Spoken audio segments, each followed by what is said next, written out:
Hello and welcome, and thank you so much to everyone for tuning in. It's Sofia Oragano here, back at it at Synergy's latest venture, our podcast, Room for Thought. And my goodness, do we have a show lined up for you today? I am excited, and that is an understatement. And so we're here to spark your passion, we're here to fuel your curiosity, and we are here to dig into some lively discussion. So for those of you who don't know me, I am a Senior Director of International Sales at Synergy, and we provide global accommodation to business travellers, to global mobility assignees, and have been welcoming our guests for over 25 years.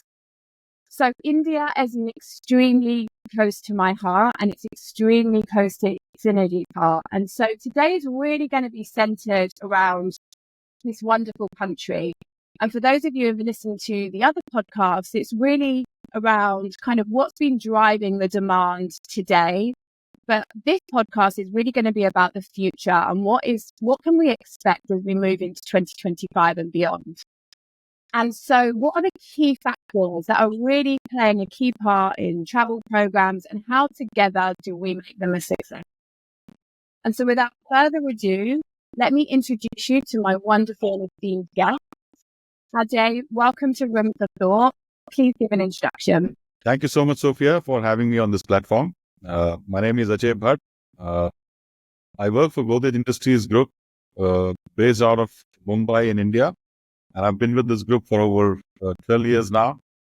I oversee critical verticals such as, travel, MICE, administration, corporate real estate, facilities management, health and wellness, and a little bit more.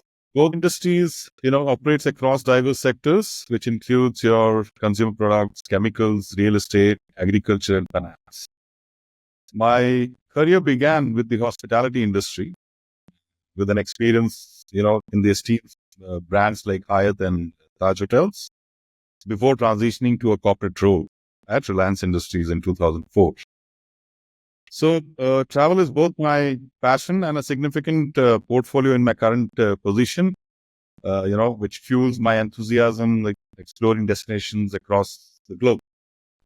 Thank you so much, Ajay. And it's interesting to kind of hear your journey, how you started in hospitality and then went onto the corporate side to work for, such an esteemed organization. So we are honored to have you as our guest. Thank you.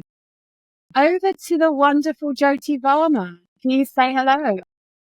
Hello, everyone. Thanks, Sofia. Thanks, Ajay. It's a pleasure to be here. Thank you, Synergy, for this.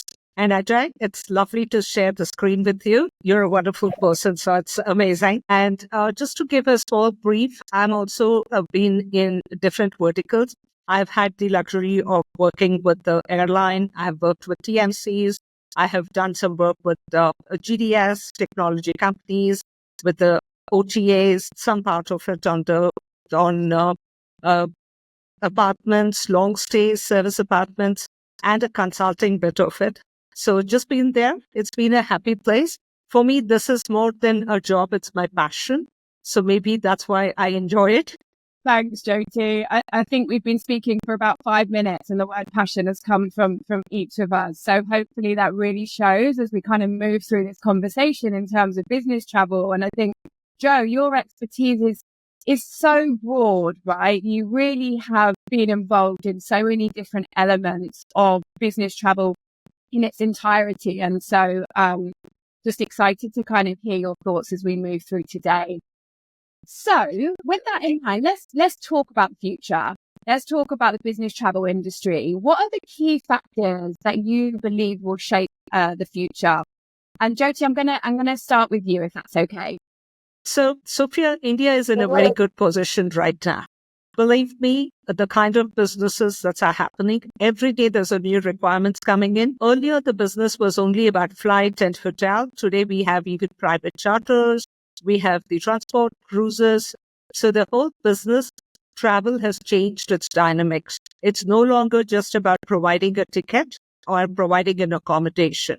So where does it go? That means it's opened up a lot of opportunities for people. And also it has changed the way one is looking at India because there's so much happening here. There's so much of businesses. I'm not going to bore people with the trillion business and things, because everybody and everyone has put those statistics everywhere. So I'm just going to say, in reality, being on the ground, I have seen the changes which has happened. There's so much of demand. There is shortage of place to put. There is shortage everywhere because the demand has increased so much.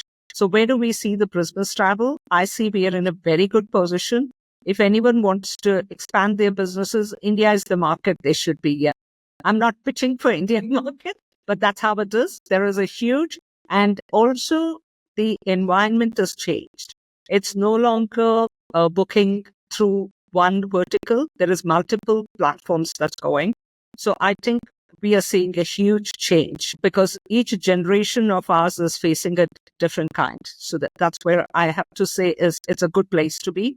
And the business travel is increasing. And I think time for all the travel managers and the verticals, as well as the supply people, to kind of pull up their socks to make the most of what's happening. I agree. I think, the opportunities are endless. To your point, I think it's crystal clear. India is loud and, everyone is, as a result, really tuned in to understanding, particularly, as a supplier from a buyer perspective, how do we make it a success? Because we have some international, some global companies coming over, trying to dip their toes into India.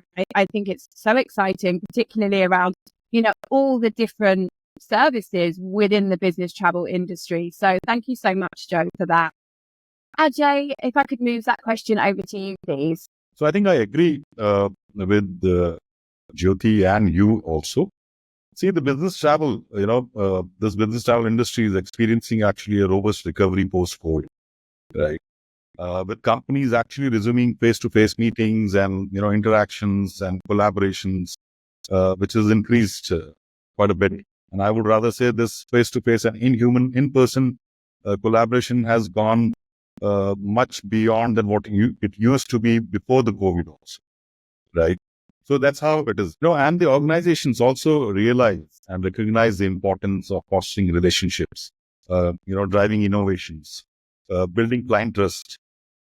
So, and all these are key factors for growth, driving growth and engagement. I think some of these points which are very relevant, that both of you have mentioned. A couple of other key factors that I would like to mention is the changing demographics. Because this will also shape business travel going in future. So changing demographics, when I say, is I think, it's also about the preferences of the younger generation. If we talk about Gen Zs and Alpha, I'm sure we'll go to further deliberate on this. Then also the digital transformation. So advances in AI, virtual reality and automation will actually help people plan and streamline their travel. Booking, communications, etc. One of the other things is, I think, probably the diversity, and inclusion part of it. This will also, because quite a lot of corporates are actually working on redefining their policies around this. And they are not looking at it only from the male-female perspective, but also the third gender, and all the others which are going to be, even the PWD, the people with disabilities. So I think the policies are getting redefined there. And this will certainly impact, on how the travel is going to be in future. Health and safety is another aspect, which is generally part of it. I think one of the important aspects that I would like to mention is about the traveler's experience and well-being, so focus on, basically enhancing travelers' comfort, well-being and attention to reducing stress and travel fatigue. So all this will play a quite a significant role. There's a lot there. I mean, that gives everyone so much to consider and think about. And I think just in summary, the in-person collaboration, it's so underestimated, isn't it? And we've so got used to our virtual world, but the true connections that you can strike when it comes to partnerships in whichever form that is, whether it's internal, whether it's external. And I certainly see from my experience within India, how critical that is, right? I mean, it's critical across the globe, but particularly, again, just pairing it back to those suppliers that are tuning in, just the investment in, the time that you spend with your supply chain, with your clients, with your prospects, etc. I think the demographic piece is very, very interesting because we are seeing a huge shift in terms of traveler expectation, not only as far as the experience is concerned, some of, what people may want, and that plays a part into the wellness that you touched on, but also how they want to buy, how they want to purchase. It's so much more about kind of self-service. And so I think the way in which companies can innovate and collaborate together to really serve the growing demographic. I think diversity is very important as well when it comes to inclusion. And I heard something the other day and it really stuck with me because I think some people, it is quite an overwhelming topic. It's very, very broad. How do you socialize it within your organization? Where do you start? And I read something the other day that really inclusion is about making those who feel marginalized more successful in their workplace. So whether that's, accessibility, whether it's neurodiversity, whether it's how you address people, I think we're all on our own personal journeys and it's our responsibility to educate ourselves and to look at, when we look at business travel on the whole, how can we factor these really critical, important topics into the service that we offer. And there was so much more, the AI piece, I think, again, is fundamental. It's here today. It's definitely going to be here tomorrow. How do we use AI to simplify processes, to take away some of the onerous tasks, but most importantly, to personalize services and what you were saying before, Jyoti, all the other services that are included within this overall spectrum. So thank you so much. There was a lot there to discuss. I'm going to move it this conversation just a little bit onto the extended stay piece. And Jyoti, I know you're very well connected in the business travel industry. So what are you seeing firsthand when it comes to extended stay in India? Sofia, extended stay, which used to be known as service apartments before, got a glorified name called as extended stay now, with more of things happening. Otherwise, this was happening before also, and where people used to come either as a new joiner or for training program and others. But today, because of the kind of price raise which has happened on the hotel fronts, and not only that, you need to understand, this is something which I would like to kind of take a little deroot and say that, for any person to understand about a country, you need to understand their culture from where they come and the specifics of what the people are. So India has a mixed culture. We have vegetarians, we have people who don't take garlic, who don't take onions. They find it very difficult to get so more like you could say a vegan kind of a diet, but then it has some of the other things. So that's when these plays a big role, because when they're coming for many days, at least I travel a lot and I get bored having those buffets and the hotel. So my first day is very exciting. I go and check waters everywhere. The second day, I'm half there. Third day, I actually sit down and tell somebody to get me, okay, can you just get me this one dish? Because I'm done tasting. How much would you do? Okay, so that's what happens. Extended stay is giving them that kind of a flexibility with kitchenette and giving them the a place for themselves where it is like a home away from home. So that is the new norms which the corporates have picked up. And there's a lot of people who are working on this segments now. Some of the corporates have still not given a go-ahead on it because of the security reasons or some of the things. They're getting those policies changed and trying to incur, because one, it helps them to control the budget. Second, it makes sense for them to have a place which is owned by them. Literally, when they say it's owned, that means basically they are leasing it to themselves so that they can control that as an extended stay. So it's no other outsiders, but it's their own colleagues who come and stay there. Also, as women, they feel much more safer in these places because it's no extended stay for that particular company. So I think corporates are seriously looking at it in a bigger space than what it was done pre-COVID. Now they're looking at it in much, much senior. Yeah, so exciting. I mean, for me, and I'm sure many people on the call, just hearing that kind of engagement and appetite or the interest, because, I do think post-pandemic, and I try and avoid it, but we can't really, that it kind of extended stay, serviced apartments, whatever anyone wants to call them, their time to shine really in a bad scenario for what you said, some of the privacy elements, some of the fact that, you can cater to your preferences through being in an apartment. And I think it's very interesting, the piece around, the health and safety and the security, some of the change that's happening around there and how, we can support with some of that. Just want to add another thing. So what happens in extended stay is, as we are dealing with a lot of millennials and the new generation, they're just married or they just have a newborn and the thing. So it becomes easier for them to come and stay in these kind of places when they're doing big projects for longer. So extended stays are becoming quite a favorite with a lot of corporates because it gives them the flexibility of a stretch stays, which in a hotel becomes a little bit more conservative to manage that. Yeah, I really see the opportunity being, okay, so yes, there is, as you say, they are really enjoying this type of product. They like it, but there is legacy programs or ways in which travelers have stayed within hotels. So we kind of need to join up much more closely together so that there is, compromise, there is transition, and it can actually really, really take off. So thank you so much for your insights, Jyoti. I appreciate it. Ajay, I'll come to you. Is there anything that you wanted to add to the piece around extended stay?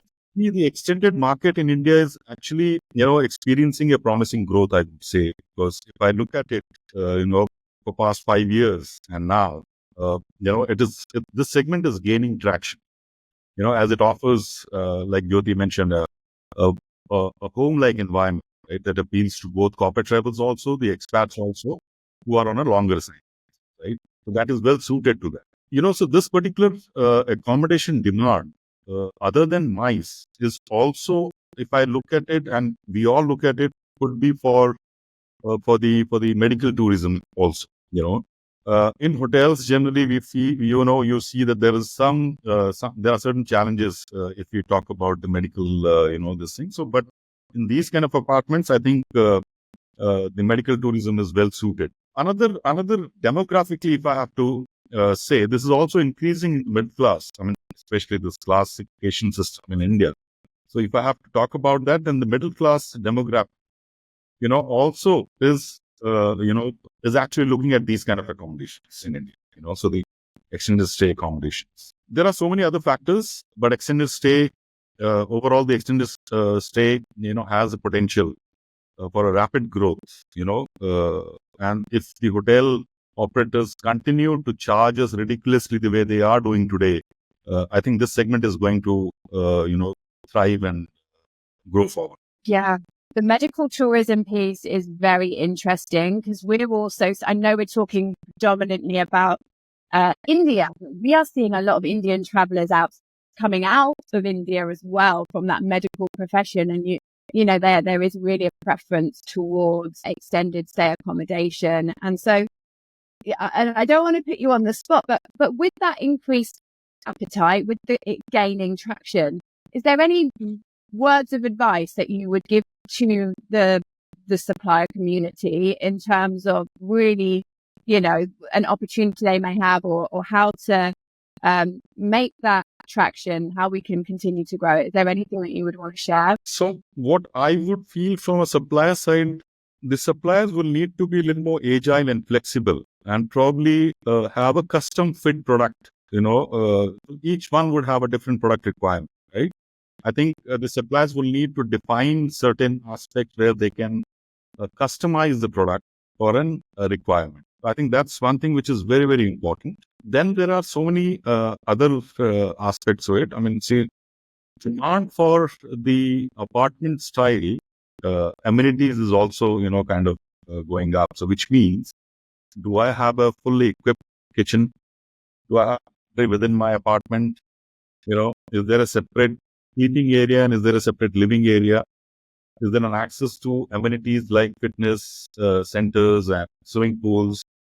And does that vicinity also provide a flexible or a co-working space if at all I need? So these are certain factors that suppliers should also keep in mind. I also have one more point that I need to make, Sophia. One thing is about the suppliers is, like anything that is the country, you need to embrace that. Like if we are going into a Southeastern, we need to respect that part of it. You can't expect the same thing. You can't come into India and expect a US setup here. You would have they will try and copy it to an extent, but there is still an Indian localized. So I always say for a supplier is, if you want the money from that country or you want the business from that country, please also be ready to accept the culture fit of them. Today, if an Indian comes into the US, he or she is not used to having a breakfast which is very continental. How do we make that feel? Because the first meal of the day is very important. So localizing and being sensitive to their needs is very important. So I would say understand what is required, spend a little more time. So generally, when a supplier comes to a corporate, the first thing they ask, what's the business spend? How much do you do? Which countries do you go? If you could just step a little more and say, what kind of people travel? How do you train them? What is it that you expect from us? Believe me, it's as simple as that, and it's sorted out. So I completely agree with you, Jyoti. Culturally, when we are in a particular country or a place, it's very important for us to, adopt that local culture, the local people, and embrace their cultural this thing and respect it. I think as soon as we do that, things become much easier. So people also sometimes have that apprehension that I'm not sure whether this particular apartment will suit my particular requirement or not, right? So I think that's where it comes. Every country has their own cultural, the things of food, the way people live, the communities here, and I think it's also interesting and very adventurous to, kind of be part of others' culture and explore that culture in a better sense. I completely agree. I think paring back what you're saying is so critical, right? Because at the end of the day, of course, there's going to be costs, there's going to be sustainability, there's going to all these topics, like very important topics that we've discussed.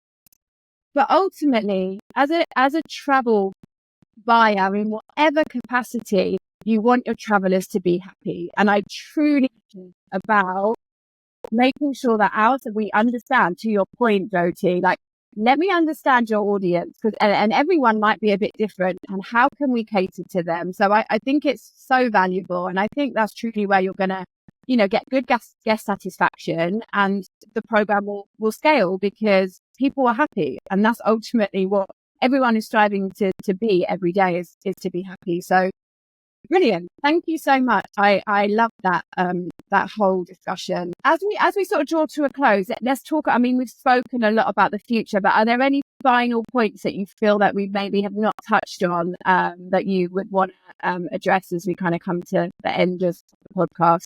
Sustainability is one that we've not touched on. So for me, basically, each one of us are learning to unlearn. Today, we had a kind of a lifestyle. We gave them that and we adopted some other kind of a lifestyle to make our lives. And today, it's the environment, and globally, it's getting us pushed. It's simple as this. I remember my school days. They would say, learn this and come. If you don't learn in the class, they would make us to write it for 30 times or 100 times. So that's what we are doing today. We are being forced to do it. We are not using plastics. We are trying to get away with the more of home cooked food kind of environment. So that's the sustainability is one again. And as Ajay said, wellness is something because a lot of places that we stay is very compact and environment thing, because if I'm going to be sitting there and working for a lot of hours in a hotel or in a room or an extended stay, my health, because I'm under the AC all the time, how can we make that person get a little bit of wellness piece? So just when suppliers are planning their thing, they need to give a lot of open space where people can still go and get some sunlight and get the fresh air, because health is becoming a big challenge to all of us. I'm sure no company wants to lose a resource because the wellness is not taken into picture while doing. It's not only mental wellness, it's even the physical wellness, which is becoming a priority. So rightly said, Jyoti. As the buyers, the travel buyers are implementing, the apartment style accommodation, and the travel experience in India and abroad actually is evolving, on the apartment, on the extended stay and the service apartment segment.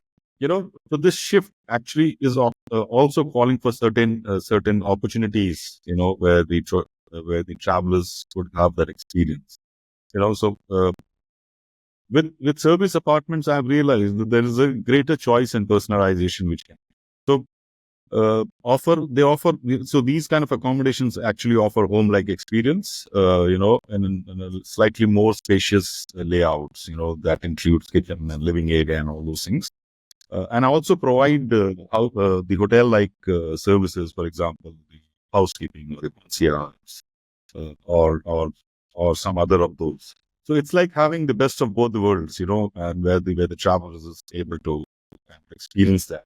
Thank you so much. I think just going back to the sustainability piece, I mean, it is fundamental. And I think globally there's sort of been different priorities, but now we're really seeing across the board, whether it's your own internal organization, your scope 1 emissions, as equally important, or probably more important, is your scope 3. And I heard this quote the other day, and I'm just going to say it out because I thought it was quite a good analogy. And when it comes to sustainability, it says, avoiding climate breakdown will require cathedral thinking. We must lay the foundation while we may not know exactly how to build the ceiling. And I think that just really resonated with me. And this is Greta Thunberg, I'm quoting, by the way, but it was part of the GBTA Copenhagen conference. Yes, correct. That's the message, isn't it? Across the board, people have really started to make progress when it comes to CO2 reporting, when it comes to sustainability initiatives. And we might not know exactly how we're going to end, but we all just absolutely need to start laying the foundation. So wanted to finish on that. I just want to say a huge thank you to both of you. This has been such an enjoyable podcast for me to host. So I just want to really say thank you. I think Ajay and Jyoti brought such interesting parts of the conversation, to all the listeners. And I feel very humbled to have been able to spend, half an hour with both of you. So I want to just say a huge thank you.